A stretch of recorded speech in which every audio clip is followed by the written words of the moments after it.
Hello students, ਅੱਜ ਆ ਗਏ ਜੀ ਆਪਾਂ ਤੁਹਾਡੇ ਕੋਲ ਜਿਹੜਾ ਹੈਗਾ ਇੱਕ ਅਗਲੀ ਵੀਡੀਓ ਦੇ ਉੱਤੇ। ਠੀਕ ਹੈ ਜੀ, ਸੋ ਦੇਖੀਏ ਜੀ ਤੁਹਾਡੇ ਕੋਲ ਜਿਹੜਾ ਹੈਗਾ ਇਹ ਹੁਣ ਕੀ ਕਹਿੰਦੀ ਹੈ ਵੀਡੀਓ ਤੇ ਕਿਹੜੇ ਕੁਐਸਚਨ ਆਪਾਂ ਇਸ ਕਵਰ ਕਰ ਰਹੇ ਹਾਂ। 10 ਮਿੰਟ ਵਿੱਚ ਤੁਹਾਨੂੰ 8 ਕੁਐਸਚਨ ਪਿੱਛੇ ਮੈਂ ਕਰਾਤੇ ਸੀ। ਬੁੱਕ ਦਾ ਪੇਜ ਦਾ ਰੈਫਰੈਂਸ ਮੈਂ ਤੁਹਾਨੂੰ ਦੇ ਦਿੱਤਾ ਸੀਗਾ, ਕਿਉਂਕਿ ਇਹ ਲਿਖੇ ਨਹੀਂ ਜਾ ਸਕਦੇ। ਹੁਣ ਇਹ ਸਿਰਫ ਤੁਹਾਨੂੰ ਕੁਐਸਚਨ ਪਰਪਸ ਦੱਸਣਾ ਹੈ ਤੇ ਇੱਕ ਹਿੰਟ ਦੇਣਾ ਹੈਗਾ ਵੀ ਇਹ ਵਾਲਾ ਜਿਹੜਾ ਹੈਗਾ ਤੁਸੀਂ ਇਸ ਤਰ੍ਹਾਂ ਕਰ ਲਓ, ਬਾਕੀ ਕੋਈ ਚੱਕਰ ਨਹੀਂ ਹੈਗਾ ਤੁਹਾਡੇ ਕੋਲ। ਠੀਕ ਹੈ ਜੀ, ਸੋ ਜਿਹੜਾ ਹੈਗਾ ਤੁਹਾਡੇ ਕੋਲ 1 ਮਿੰਟ ਰੁਕ ਜਾਓ ਜੀ।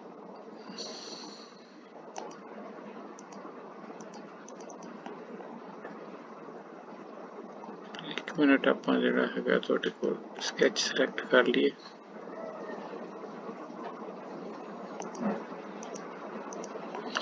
ਲਓ ਜੀ, ਆਪਾਂ ਉਹ ਕਮੀਜ਼ ਵਾਲਾ ਤਾਂ ਅਸੀਂ ਕਹਿੰਦਾ, ਦੇਖੋ ਕੁਐਸਚਨ ਕਿਹੜਾ ਹੈ। ਕੁਐਸਚਨ ਨੰਬਰ 9 ਹੈ ਜੀ ਤੁਹਾਡੇ ਕੋਲ। ਸੋ ਕੁਐਸਚਨ ਨੰਬਰ 9 ਜਿਹੜਾ ਹੈਗਾ ਤੁਹਾਡੇ ਕੋਲ ਕਹਿੰਦਾ ਅੱਗ ਲੱਗਣ ਸਮੇਂ ਫਾਇਰਮੈਨ ਪਾਣੀ ਦੇ ਹੋਜ਼ ਦੀ ਵਰਤੋਂ ਕਰਨ ਤੋਂ ਪਹਿਲਾਂ ਮੁੱਖ ਬਿਜਲੀ ਸਪਲਾਈ ਬੰਦ ਕਰਦੇ ਹਨ।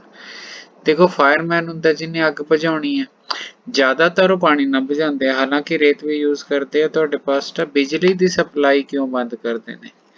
ਠੀਕ ਹੈ ਜੀ, ਦੇਖੋ ਬਿਜਲੀ ਦੀ ਸਪਲਾਈ ਹੈ ਨਾ, ਤੁਸੀਂ ਬਿਜਲੀ ਹੈਗੀ ਹੈ ਤੁਹਾਡੇ ਕੋਲ, ਬਿਜਲੀ ਚੱਲ ਰਹੀ ਹੈ। ਜੇ ਇਹਦੇ ਤੇ ਆਪਾਂ ਪਾਣੀ ਪਾ ਦਿੱਤਾ,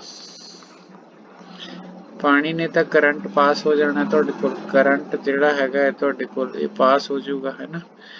ਕਰੰਟ ਪਾਸ ਹੋ ਗਿਆ ਤਾਂ ਤੁਹਾਨੂੰ ਜਿਹੜਾ ਹੈਗਾ, ਕਿਉਂਕਿ ਪਾਣੀ ਦੇ ਵਿੱਚੋਂ ਕਰੰਟ ਪਾਸ ਹੋ ਜਾਂਦਾ ਤਾਂ ਫਿਰ ਕਰੰਟ ਲੱਗਣ ਦਾ ਖਤਰਾ ਹੋ ਗਿਆ। ਫਾਇਰਮੈਨ ਨੂੰ ਖੁਦ ਕਰੰਟ ਲੱਗਣ ਦਾ ਖਤਰਾ ਹੋ ਗਿਆ, ਇਸ ਕਰਕੇ ਪਹਿਲਾਂ ਬਿਜਲੀ ਦੀ ਸਪਲਾਈ ਬੰਦ ਕਰਦਾ। ਬਸ ਤੁਸੀਂ ਇੰਨਾ ਖਿਆਲ ਰੱਖਣਾ ਹੈਗਾ, ਬਾਕੀ ਕੋਈ ਰੋਲੇ ਵਾਲੀ ਗੱਲਬਾਤ ਹੈ ਨਹੀਂ। ਠੀਕ ਹੈ, ਸ਼ਾਰਟ ਸਰਕਟ ਹੋ ਸਕਦਾ ਜਿਹੜਾ ਹੈਗਾ ਤੁਹਾਡੇ ਕੋਲ, ਬਿਜਲੀ ਦਾ ਕਰੰਟ ਲੱਗ ਸਕਦਾ ਹੈ।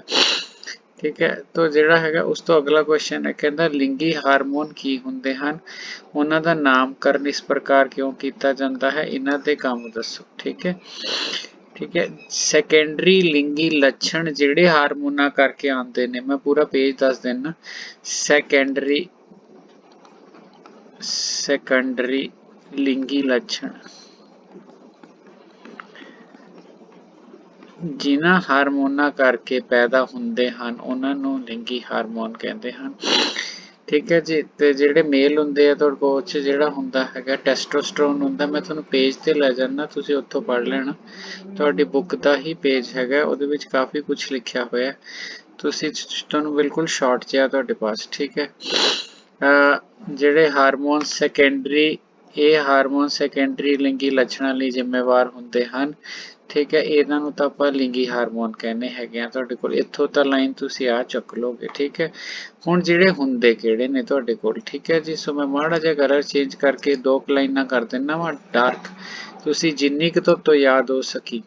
ਜਿਹੜਾ ਤਾਂ ਤੁਹਾਡੇ ਕੋਲ ਜਿਹੜਾ ਹੈ ਮੇਲ, ਜਵਾਨੀ ਸ਼ੁਰੂ ਹੁੰਦੇ ਹੀ ਪੁਰਸ਼ ਹਾਰਮੋਨ ਜਿਹਨੂੰ ਟੈਸਟੋਸਟਰੋਨ ਕਹਿੰਦੇ ਹਨ, ਇਹਦਾ ਰਿਸਾਵ ਆਰੰਭ ਹੋ ਜਾਂਦਾ ਹੈ। ਤਾਂ ਇਹਦੇ ਵਿੱਚ ਕੀ ਕੀ ਪਰਿਵਰਤਨ ਆਉਂਦੇ ਹਨ ਤੁਹਾਡੇ ਪਾਸ? ਠੀਕ ਹੈ ਜੀ, ਸੋ ਇਹ ਤੁਹਾਡੇ ਕੋਲ ਲੜਕਿਆਂ ਦੇ ਵਿੱਚ ਪਰਿਵਰਤਨ ਦਾ ਕਾਰਨ ਬਣਦਾ ਹੈਗਾ। ਠੀਕ ਹੈ ਜੀ, ਤਾਂ ਇਹ ਵਾਲੀ ਚੀਜ਼ ਆਪਾਂ ਯਾਦ ਰੱਖ ਲੈਣੀ ਹੈ। ਇਸਤਰੀਆਂ ਦੇ ਵਿੱਚ ਜਿਹੜਾ ਹੁੰਦਾ ਹੈਗਾ ਤੁਹਾਡੇ ਕੋਲ, ਠੀਕ ਹੈ, ਤਾਂ ਜਿਹੜਾ ਹੈਗਾ ਪਰਿਵਰਤਨ ਕਿਹੜੇ ਕਿਹੜੇ ਹੋ ਗਏ? ਚਿਹਰੇ ਤੇ ਵਾਲ ਉੱਗਣੇ ਹੋ ਗਏ। ਠੀਕ ਹੈ, ਲੜਕੀਆਂ ਵਿੱਚ ਜੋਬਨ ਵਿੱਚ ਇਸਤਰੀ ਹਾਰਮੋਨ ਹੁੰਦਾ, ਉਹਦਾ ਨਾਂ ਯਾਦ ਰੱਖ ਲਿਓ, ਇਸਤਰੀ ਹਾਰਮੋਨ ਐਸਟ੍ਰੋਜਨ।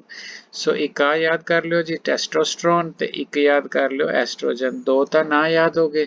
ਉਸ ਤੋਂ ਬਾਅਦ ਜਿਹੜਾ ਹੈਗਾ ਤੁਹਾਡੇ ਪਾਸ ਇਹਦਾ ਕੰਮ ਕੀ ਹੈਗਾ ਇਸਤਰੀਆਂ ਦੇ ਵਿੱਚ? ਠੀਕ ਹੈ, ਦੁੱਧ ਰਸਾਵੀ ਗ੍ਰੰਥੀਆਂ ਹੋ ਗਈਆਂ ਤੁਹਾਡੇ ਪਾਸ ਵਿਕਸਿਤ ਕਰਨਾ। ਠੀਕ ਹੈ ਜੀ, ਤੇ ਜਿਹੜਾ ਹੈਗਾ ਹੋਰ ਇਹਦੇ ਵਿੱਚ ਤੁਹਾਡੇ ਕੋਲ ਲਿਖਿਆ ਹੋਇਆ ਹੈਗਾ ਤੁਹਾਡੇ ਕੋਲ ਛਾਤੀਆਂ ਵਿਕਸਿਤ ਕਰਨਾ। ਇਹ ਵਾਲੇ ਹਾਰਮੋਨ ਜਿਹੜੇ ਲਿੰਗੀ ਲੱਛਣ ਉਤਪੰਨ ਹੁੰਦੇ ਆ ਇਹਨਾਂ ਕਰਕੇ ਹੁੰਦੇ ਹੈਗੇ। ਠੀਕ ਹੈ ਜੀ, ਸੋ ਬਹੁਤ ਕੁਝ ਦਿੱਤਾ ਹੋਇਆ ਤੁਹਾਡੇ ਪਾਸ ਜਿਹੜਾ ਹੈਗਾ ਇਹ ਤੁਹਾਡੇ ਕੋਲ। ਆ ਲੜਕਿਆਂ ਦੇ ਵਿੱਚ ਜਿਹੜਾ ਹੈਗਾ ਦਾੜੀ ਮੁੱਛਾਂ ਆਉਣ ਲੱਗਦੀਆਂ ਹਨ।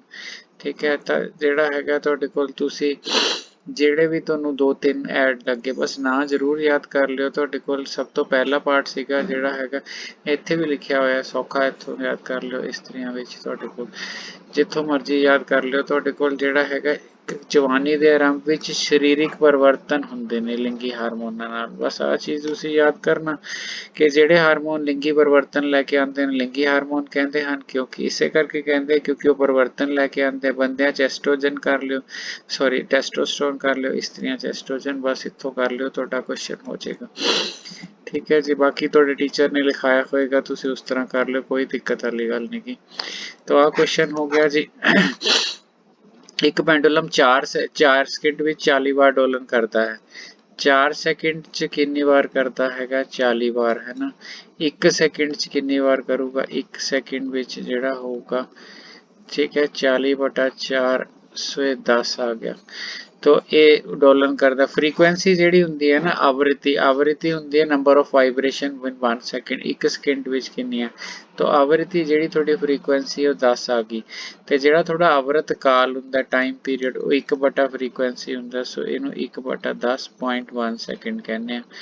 ਤੋ ਸੋ ਸਿੱਧੀ ਜੀ ਗੱਲ ਹੈ, 1 ਸਕਿੰਟ ਚ ਕੱਢ ਲੈਣਾ। ਕੱਲ ਨੂੰ ਉਰੇ 40 ਨਾ ਆ ਕੇ 80 ਆ ਜਾਏ ਤਾਂ ਧਿਆਨ ਰੱਖ ਲੈਣਾ, ਤੁਸੀਂ 4 ਨਾਲ ਭਾਗ 40 ਨੂੰ ਕੀਤਾ, 80 ਆ ਗਿਆ ਤਾਂ 80 ਨੂੰ 4 ਨਾਲ ਭਾਗ ਕਰ ਲੈਣਾ, 20 ਆ ਜਾਏਗਾ। ਠੀਕ ਹੈ, ਜੋ ਤੁਹਾਡਾ ਆ ਗਿਆ 1 ਸਕਿੰਟ ਵਿੱਚ ਡੋਲਨਾਂ ਦੀ ਸੰਖਿਆ ਨੂੰ ਅਸੀਂ ਆਵਰਤੀ ਕਹਿੰਦੇ ਹਾਂ, ਤੇ ਜੇ ਆਵਰਤੀ ਨੂੰ ਉਲਟਾ ਕਰੋਗੇ ਤਾਂ ਆਵਰਤ ਕਾਲ ਆਏਗਾ। ਸੋ 1/f ਲਿਖਿਆ, 1/10 ਆ ਗਿਆ।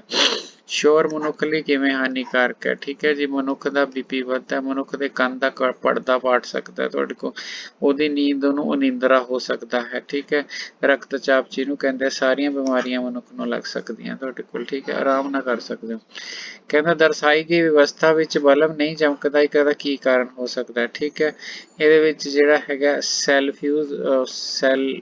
ਜਿਹੜਾ ਹੈ ਉਹ ਖਰਾਬ ਹੋ ਸਕਦੇ ਨੇ, ਹੈ ਨਾ। ਠੀਕ ਹੈ, ਜਿਹੜੇ ਹੈਗੇ ਨੇ ਤੁਹਾਡੇ ਕੋਲ, ਜਿਹੜਾ ਤੁਹਾਡਾ ਆ ਯੂਜ਼ ਕੀਤਾ ਹੈਗਾ, ਮਤਲਬ ਆ ਬੈਟਰੀ ਤੇ ਉਰੇ ਸੈੱਲ ਜੋ ਵੀ ਲਾਏ ਖਰਾਬ ਹੋ ਸਕਦੇ। ਬਲਬ ਫਿਊਜ਼ ਹੋ ਸਕਦਾ ਤੁਹਾਡੇ ਕੋਲ, ਫਿਊਜ਼ ਹੋ ਸਕਦਾ ਬਲਬ, ਜਿਹੜਾ ਆ ਬਲਬ ਫਿਊਜ਼ ਹੋਵੇ। ਤਾਰਾਂ ਢਿੱਲੀਆਂ ਹੋ ਸਕਦੀਆਂ ਨੇ ਤੁਹਾਡੇ ਕੋਲ, ਤਾਰਾਂ ਢਿੱਲੀਆਂ ਹੋ ਸਕਦੀਆਂ ਨੇ। ਠੀਕ ਹੈ ਜੀ, ਤੋਂ ਜਿਹੜੇ ਹੈਗੇ ਆ ਤੁਹਾਡੇ ਕੋਲ, ਉਸ ਤੋਂ ਬਾਅਦ ਆਹ ਵਾਲਾ ਜਿਹੜਾ ਹੈਗਾ ਹੋ ਸਕਦਾ ਕਿ ਇਹ ਕੰਡਕਟ ਹੀ ਨਾ ਕਰੇ, ਇਹ ਨੌਨ ਕੰਡਕਟਰ ਹੋਵੇ, ਮਤਲਬ ਇਸ ਵਿੱਚੋਂ ਬਿਜਲੀ ਗੁਜ਼ਰਦੀ ਨਾ ਹੋਵੇ, ਮਤਲਬ ਉਹਦੇ ਲਈ ਆਪਾਂ ਰੋਧਕ ਹੋਵੇ, ਇਹ ਰੋਧਕ ਹੋਵੇ ਸੋਲੂਸ਼ਨ ਜਿਹੜਾ ਹੈ, ਇਹਦੇ ਵਿੱਚੋਂ ਗੁਜ਼ਰਦੀ ਨਾ ਹੋਵੇ, ਚਾਲਕ ਵਿੱਚੋਂ ਗੁਜ਼ਰਦੀ ਹੈ, ਰੋਧਕ ਚੋਂ ਨਹੀਂ ਗੁਜ਼ਰਦੀ।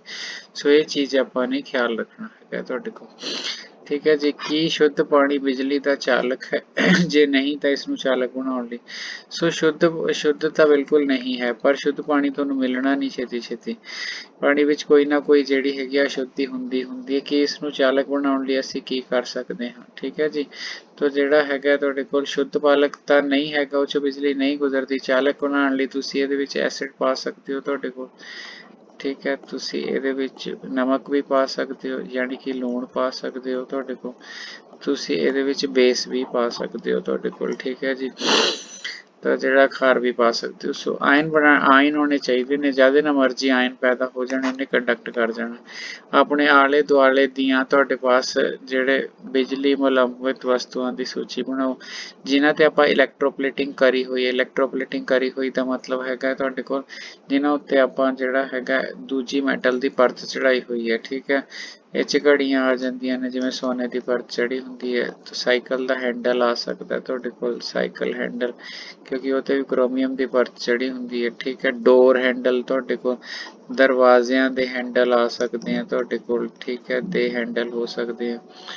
ਠੀਕ ਹੈ, ਹੋਰ ਬਥੇਰੀਆਂ ਚੀਜ਼ਾਂ ਹੋ ਸਕਦੀਆਂ, ਤੁਹਾਡੀ ਬੁੱਕ 'ਚ ਪ੍ਰੋਪਰ ਇੱਕ ਲਿਸਟ ਬਣੀ ਹੋਈ ਹੈਗੀ ਹੈ, ਤੁਸੀਂ ਉਹ ਸਾਰੀਆਂ ਚੀਜ਼ਾਂ ਜਿਹੜੀਆਂ ਹੈਗੀਆਂ ਤੁਹਾਡੇ ਕੋਲ ਇਹ ਕਰ ਸਕਦੇ ਹੋ। ਠੀਕ ਹੈ ਜੀ, ਉਸ ਤੋਂ ਬਾਅਦ ਜੇ ਕਹਿੰਦਾ ਆਕਾਸ਼ੀ ਬਿਜਲੀ ਦੀ ਸੁਰੱਖਿਆ ਦੇ ਉਪਾਅ ਦੱਸੋ ਤੁਸੀਂ, ਤਾਂ ਆਕਾਸ਼ੀ ਬਿਜਲੀ ਦੀ ਸੁਰੱਖਿਆ ਤੋਂ 3 ਉਪਾਅ ਬੜੇ ਈਜ਼ੀਲੀ ਤੁਸੀਂ ਕਰ ਸਕਦੇ ਹੋ ਤੁਹਾਡੇ ਕੋਲ। ਠੀਕ ਹੈ, ਆਕਾਸ਼ੀ ਬਿਜਲੀ ਹੈਗੀ ਹੈ ਤੁਹਾਡੇ ਕੋਲ। ਠੀਕ ਹੈ, ਪਹਿਲੀ ਸਭ ਤੋਂ ਮੇਨ ਚੀਜ਼ ਹੁੰਦੀ ਹੈ ਤੁਸੀਂ ਮੋਬਾਈਲ ਜਿਹੜਾ ਹੈਗਾ ਤੁਹਾਡੇ ਕੋਲ, ਟੀਵੀ, ਠੀਕ ਹੈ, ਇੰਟਰਨੈਟ, ਇਹ ਸਭ ਕੁਝ ਤੁਸੀਂ ਬੰਦ ਕਰਨਾ ਕਿਉਂਕਿ ਇਹ ਕੰਡਕਟ ਕਰ ਜਾਂਦੇ ਨੇ। ਸੋ ਮੋਬਾਈਲ ਦਾ ਯੂਜ਼, ਇੰਟਰਨੈਟ ਦਾ ਯੂਜ਼, ਟੀਵੀ ਦਾ ਯੂਜ਼ ਉਸ ਟਾਈਮ ਤੁਸੀਂ ਕੁਝ ਨਹੀਂ ਕਰੋ। ਔਰ ਮੇਨ ਚੀਜ਼ ਹੈ ਕਿ ਤੁਹਾਡੇ ਕੋਲ ਜਦੋਂ ਬਿਜਲੀ ਤੁਹਾਡੇ ਕੋਲ ਗੜਕ ਰਹੀ ਹੋਵੇ ਤੁਹਾਡੇ ਕੋਲ ਤਾਂ ਉਹ ਤੁਹਾਡੇ ਕੋਲ ਉਹਨਾਂ ਨੂੰ ਸੁੱਚ ਵੀ ਨਿਕਾਲ ਕੇ ਸ਼ੂ ਵੀ ਨਿਕਾਲ ਕੇ ਉਹਨਾਂ ਦੀ ਰੱਖ ਲਓ ਤੁਸੀਂ ਜਿਹੜੀ ਹੈਗੀ ਹੈ, ਕਿਉਂਕਿ ਜੇ ਬਿਜਲੀ ਗਿਰ ਜਾਵੇ ਤੁਹਾਡੇ ਪਾਸ ਜਾਂ ਬਿਜਲੀ ਕੰਡਕਟ ਕਰ ਜੇ ਤਾਂ ਚਾਹੇ ਤੁਹਾਡਾ ਚੱਲ ਰਿਹਾ ਹੋਵੇ ਚਾਹੇ ਨਹੀਂ ਤਾਂ ਵੀ ਸੜ ਜਾਂਦਾ ਹੈਗਾ ਤੁਹਾਡੇ ਕੋਲ। ਠੀਕ ਹੈ ਜੀ। ਸੋ ਇਹ ਜਿਹੜੀ ਹੈ ਮਤਲਬ ਮੋਬਾਈਲ ਤੁਸੀਂ ਯੂਜ਼ ਕਰਦੇ ਹੋ ਤਾਂ ਤੁਹਾਡੇ ਕੰਨ ਦੇ ਕੋਲ ਵੀ ਪਟਾਕਾ ਪੈ ਸਕਦਾ ਜੇ ਬਿਜਲੀ ਚਮਕਦੀ ਹੋਵੇ। ਠੀਕ ਹੈ ਜੀ। ਆਕਾਸ਼ੀ ਬਿਜਲੀ ਤੋਂ ਬਚਣ ਲਈ ਉੱਤੇ ਜਿਹੜਾ ਤਰਸ਼ੂਲ ਹੁੰਦਾ ਹੈਗਾ ਬਿਲਡਿੰਗਾਂ ਦੇ ਉੱਤੇ ਆਪਾਂ ਉਹ ਲਵਾਇਆ। ਠੀਕ ਹੈ ਜੀ। ਤੇ ਫਿਰ ਜੇ ਤੁਹਾਡੇ ਕੋਲ ਜੇ ਤੁਸੀਂ ਰਸਤੇ 'ਚ ਮਿਲ ਰਹੀ ਹੈ ਤੁਹਾਡੇ ਕੋਲ ਅਵੋਇਡ ਕਰੋ ਕਿ ਤੁਸੀਂ ਬਲੈਕ ਅੰਬਰੇਲਾ ਯੂਜ਼ ਕਰ ਰਹੇ ਹੋ। ਸੋ ਕੁਝ ਚੀਜ਼ਾਂ ਹੈਗੀਆਂ ਨੇ ਇੱਦਾਂ ਦੀਆਂ ਤੁਸੀਂ ਖਿਆਲ ਰੱਖਣਾ, 2-3 ਚੀਜ਼ਾਂ ਐਡ ਕਰ ਲੈਣਾ। ਠੀਕ ਹੈ ਜੀ। ਕਹਿੰਦਾ ਜੇ ਤੁਸੀਂ ਮੰਨ ਲਓ ਘਰ ਤੋਂ ਬਾਹਰ ਹੋ ਤਾਂ ਤੁਸੀਂ ਕਹੋ ਭੂਚਾਲ ਦੇ ਝਟਕੇ ਲੱਗਦੇ ਹਨ ਤਾਂ ਤੁਸੀਂ ਕੀ ਕਰੋਗੇ, ਹੈ ਨਾ। ਭੂਚਾਲ ਦੇ ਝਟਕੇ ਲੱਗਦੇ ਨੇ ਸਭ ਤੋਂ ਪਹਿਲਾਂ ਤਾਂ ਖੁੱਲੇ ਗਰਾਊਂਡ ਚਲੇ ਜਾਓ, ਐਸੀ ਜਗ੍ਹਾ ਤੇ ਨਾ ਖੜੋ ਕਿ ਉਸ ਦੇ ਕੋ ਘਰ ਤੋਂ ਬਾਹਰ ਹੋ। ਘਰ ਤੋਂ ਬਾਹਰ ਉਹਦਾ ਮਤਲਬ ਹੈ ਤੁਹਾਡੇ ਕੋਲ ਬਈ ਘਰ ਤਾਂ ਨਹੀਂ ਤੁਹਾਡੇ ਉੱਤੇ ਗਿਰਨ ਲੱਗਿਆ, ਘਰ ਦੇ ਤਾਂ ਅੰਦਰ ਹੈ ਨਹੀਂ ਗੇ, ਪਰ ਤੁਸੀਂ ਐਵੇਂ ਨਾ ਖੜੇ ਹੋ ਕਿ ਬਿਲਡਿੰਗ ਕੋਈ ਬਾਹਰ ਹੋਵੇ ਤੁਹਾਡੇ ਉੱਤੇ ਆ ਕੇ ਗਿਰੇ। ਸੋ ਸਭ ਤੋਂ ਪਹਿਲਾ ਜਿਹੜਾ ਪੁਆਇੰਟ ਹੁੰਦਾ ਨਾ ਉਹ ਖੁੱਲੇ ਮੈਦਾਨ ਵਿੱਚ ਚਲੇ ਜਾਣਾ ਹੁੰਦਾ, ਖੁੱਲੇ ਮੈਦਾਨ ਦੇ ਵਿੱਚ। ਠੀਕ ਹੈ। ਖੁੱਲੇ ਮੈਦਾਨ ਵਿੱਚ ਚਲੇ ਜਾਓ ਬਿਜਲੀ ਤੋਂ, ਕਿਉਂਕਿ ਭੂਚਾਲ ਦੇ ਝਟਕੇ ਲੱਗ ਰਹੇ ਨੇ ਤੁਹਾਡੇ ਕੋਲ। ਠੀਕ ਹੈ। ਆਸੇ ਪਾਸੇ ਕੋਈ ਬੜੇ ਬੜੇ ਪੇੜ ਨਹੀਂ ਹੋਣੇ ਚਾਹੀਦੇ। ਠੀਕ ਹੈ ਜੀ। ਜੇ ਤੁਹਾਨੂੰ ਧਰਤੀ ਹਿਲਦੀ ਲੱਗ ਰਹੀ ਹੈ ਤਾਂ ਤੁਸੀਂ ਜ਼ਮੀਨ ਤੇ ਲੇਟ ਸਕਦੇ ਹੋ। ਬਸ ਖਿਆਲ ਰੱਖਣਾ ਆਸੇ ਪਾਸੇ ਕੋਈ ਬੜੀ ਬਿਲਡਿੰਗ ਕੋਈ ਬੜਾ ਉਹ ਚੀਜ਼ ਨਾ ਹੋਵੇ ਜਿਹੜੀ ਤੁਹਾਡੇ ਉੱਤੇ ਗਿਰ ਜਾਵੇ ਤੁਹਾਡੇ ਕੋਲ। ਠੀਕ ਹੈ ਜੀ। ਸੋ 17 ਕੁਐਸਚਨ ਹੋ ਗਏ ਜੀ, ਸਿਰਫ ਤੁਹਾਡੇ 10 ਮਿੰਟ ਲਏ ਨੇ। ਇਹਨਾਂ ਚੀਜ਼ਾਂ 'ਚ ਮੇਨ ਪੁਆਇੰਟ ਡਿਸਕਸ ਕਰ ਦਿੱਤੇ ਨੇ, ਬਾਕੀ ਤੁਸੀਂ ਜਿਹੜੀਆਂ ਹੈਗੀਆਂ ਚੀਜ਼ਾਂ ਜਿਹੜੀਆਂ ਹੈਗੀਆਂ ਆਪਣੀ ਕਾਪੀ 'ਚੋਂ ਯਾਦ ਕਰ ਲਓਗੇ ਤੁਹਾਡੇ ਕੋਲ। ਠੀਕ ਹੈ ਜੀ। ਸੋ ਇੰਨਾ ਕਰ ਲਓ ਜੀ, ਬਾਕੀ ਨੈਕਸਟ ਵੀਡੀਓ 'ਚ ਦੇਖਦੇ ਹਾਂ ਤੁਹਾਡੇ ਕੋਲ। ਠੀਕ ਹੈ ਜੀ। ਸੋ ਸਭ ਰਿਸ਼ਤੇਦਾਰਾਂ ਨੂੰ ਸ਼ੇਅਰ ਕਰ ਦਿਓ, ਇਹ 'ਚੋਂ ਪੇਪਰ ਲਾਜ਼ਮੀ ਆਉਣਾ। ਸਾਰੇ ਦੋਸਤਾਂ ਨੂੰ ਸ਼ੇਅਰ ਕਰ ਦਿਓ, ਤੁਹਾਡੇ ਕੋਲ 100% ਤੁਹਾਡੇ ਨੰਬਰ ਆਉਣਗੇ। ਔਰ ਬਹੁਤ ਛੋਟੇ ਛੋਟੇ ਆਨਸਰ ਦੱਸ ਰਹੇ ਹਾਂ ਜਿਹਦੇ ਤੁਹਾਨੂੰ ਫੁੱਲ ਮਾਰਕਸ ਮਿਲਣੇ ਨੇ। ਠੀਕ ਹੈ ਜੀ। ਤੋ ਸਬਸਕ੍ਰਾਈਬ ਨਹੀਂ ਕੀਤਾ ਤਾਂ ਸਬਸਕ੍ਰਾਈਬ ਕਰ ਦਿਓ। Thank you.